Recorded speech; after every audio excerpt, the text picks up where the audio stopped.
Okay, so something huge is happening right now, and it's all happening right out in the open. The US military is making some serious moves. I mean, we're talking about massive transport planes crisscrossing continents and entire aircraft carrier groups shifting their areas of operation. And all the signs seem to be pointing in one direction: the Middle East. So you gotta ask, what is going on here? Why now? Why is the Pentagon making this incredibly visible move, probably its biggest in months? The pieces are definitely moving on the global chessboard, and we're going to try to piece together what it all might mean. And here's what's so wild about all this. The way we're even able to talk about it isn't from some leaked classified document. Nope. It's being put together piece by online analysts and open source intelligence watchers. They're using publicly available flight and ship tracking data. It's like a global game of digital detective work, and it's happening in real time. All right, so let's dig into the evidence that these digital detectives have been piecing together. Part 1. It all starts up in the air with a pretty significant aerial deployment. For the last several days, these absolute beasts of the sky, the U.S. Air Force C-17 Globemaster IIIs, they're some of the biggest military transport planes out there, have been flying pretty much nonstop. And this isn't just a plane here or there. It's a coordinated stream of heavy-lift aircraft, all heading towards the Middle East. And this all comes down to a core military idea called rapid power projection. Basically, the whole reason a C-17 even exists is to get the military's muscle, we're talking troops, heavy gear, anywhere on the planet and fast. This is the tool you pull out when you need to establish a major presence, and you need to do it yesterday. Yeah, and you can bet these planes aren't filled with commercial cargo. They are built to haul the real hardware of a modern military. We're talking things like armored vehicles, complex missile systems, tons and tons of ammunition, even entire helicopters. The key thing to remember is, whatever's on these planes, it's ready for a fight. And when you look at the flight paths, you really get a sense of the scale of this whole thing. It's like a clear highway in the sky. The data shows planes leaving US bases, making stops at staging areas in Europe, and then pushing on to their final destinations across the Middle East. A few have even been tracked to Diego Garcia, which is a super strategic base for long-range bombers. So what's the bottom line from all this air traffic? Well, the folks who track these flight patterns for a living, they're all saying the same thing. This volume, this level of coordination, is way beyond just a routine supply run. The scale of it suggests something much more significant is being built up. But it's not just what's happening in the air. That's only half the picture. At the same time, an equally big story is playing out on the seas.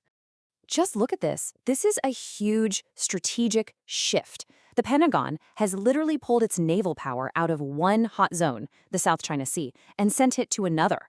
U.S. aircraft carrier groups have been redeployed, and their new address is the Middle East.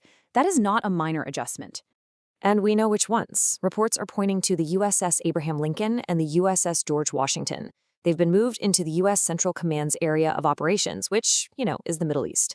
That's 2 full carrier strike groups. That is a ton of naval firepower, all in one spot. And if you're trying to grasp just how significant that is, just think of what an aircraft carrier really is. This quote just nails it. It's a floating airbase. It's a piece of sovereign American territory that brings with it dozens of fighter jets, surveillance planes, and its own fleet of warships for protection. It's a tool for projecting power 24/7 wherever it goes. And back on the ground, there are other little signs that tensions are high. For example, some personnel over at Al Udeid Air Base in Qatar, that's the biggest U.S. base in the entire region, they were reportedly told to leave for a bit, as a precaution. That's the kind of move that usually signals a real concern about a potential missile threat or retaliation. Okay, so let's recap. We've got a massive buildup in the air, a huge shift on the seas, which leads to the big question: why? And it seems like the context for all of this is the incredibly tense situation that's unfolding inside Iran. From what reports are saying, Iran is dealing with some serious internal unrest right now.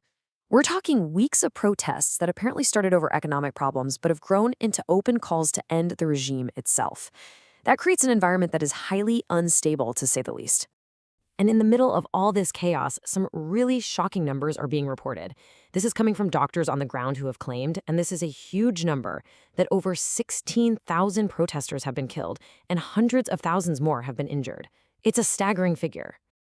Now, and this is really important, the Iranian government absolutely denies that 16,000 number. They say it's not true. That said, the source material also points out that Iran's own leadership has publicly admitted that thousands have died during the unrest. So no matter how you look at it, the situation is clearly tragic and extremely volatile. So, when you put all of these pieces together, the military moves, the situation on the ground, it really boils down to one massive question. What are we looking at here? Is this the run-up to a war, or is it something else entirely? I mean, just think about it for a second. You've got this incredible show of air power, this major repositioning of sea power, and it's all happening right as there's extreme instability inside Iran.